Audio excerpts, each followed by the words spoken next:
Policia e shtetit ka zbuluar një skem mashtrimi kibernetik, përmes së cilës qytetarëve u dërgoheshin mesazhe SMS në emër të një banke të nivelit të dytë, me qëllim marrjen e të dhënave bankare.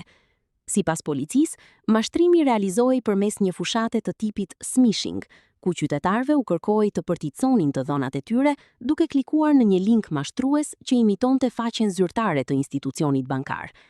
Si pasojë e kësaj skeme, disa qytetarë kanë dhënë të dhënat e tyre bankare dhe janë bërë viktima të mashtrimit.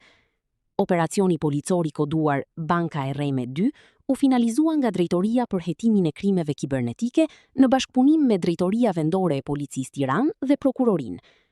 Në kuadër të hetimeve u arrestua shtetasi IK, ndërsa bashkëpunëtori i dyshuar, shtetasi AR, është shpallur në kërkim.